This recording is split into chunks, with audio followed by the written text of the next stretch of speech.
Teachers, what is the most depressing thing your kids have said? I've been teaching college freshmen for almost a decade now, mostly intro writing and comp. That means I get the full spectrum. Kids who are fresh out of high school and still trying to figure out if they belong in a lecture hall, returning adults who are 10 years older than their classmates and juggling jobs and kids, and the ones who drift somewhere in between, unsure about everything, including why they're even here. Freshman year is a weird one. They're old enough to vote, pay taxes, enlist, but still young enough to feel like a mistake away from everything falling apart. The humor they use reflects that. It's dry, sarcastic, self-deprecating. "I'm gonna fail anyway," someone will mutter before a quiz. "I already disappointed my parents," another will say when asking for an extension. And they laugh while saying it like it's all one big joke, but it's not. You start to pick up on the difference between college is hard burnout and the deeper stuff, the stuff that doesn't go away with a good night's sleep or a late pass. There's a kind of quiet desperation in some of them. You see it in the students who sit near the back and never speak unless spoken to, or the ones who stop submitting assignments all of a sudden, but keep showing up to class like ghosts, heads down, hood up. This past Monday, one of my students, a kid I'll call Jason, came up to me before class. He looked nervous, fidgety.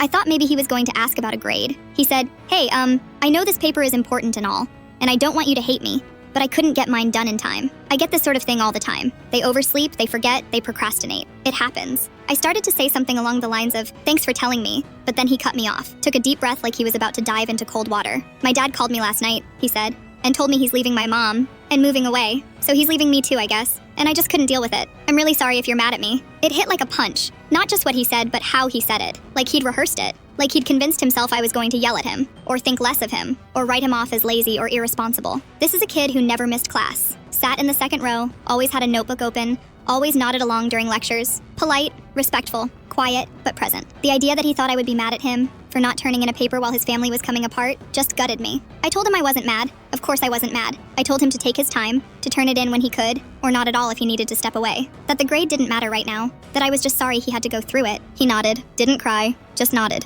And then he went and sat in his usual seat like nothing had happened, took out his notebook and waited for class to start. 20 minutes later, he was scribbling notes about thesis statements and transitional phrases like his world wasn't unraveling outside the classroom. That's the part that always gets me. The way they carry it. These kids go through things most adults would crumble under. Divorce, death, homelessness, abuse, addiction, mental illness. And they still come to class, still try to meet deadlines, still ask if you'll think less of them if they're a little late turning something in. There's no punchline to this, no tidy resolution. Jason's paper is still missing, and I don't know if he'll finish the semester or not. Some of them do, some of them don't. But I'll never forget the way he said that sentence. "I don't want you to hate me." Like that was his biggest worry in that moment. Not that his dad was gone, not that his home life was collapsing, but that I, a random adjunct who teaches freshman comp, might think he's a bad student or a bad kid. I went home that night and just sat with that for a long time. There's only so much you can do from the front of a classroom. But I hope, at the very least, he left knowing I saw him, really saw him. Because sometimes, that's all they need.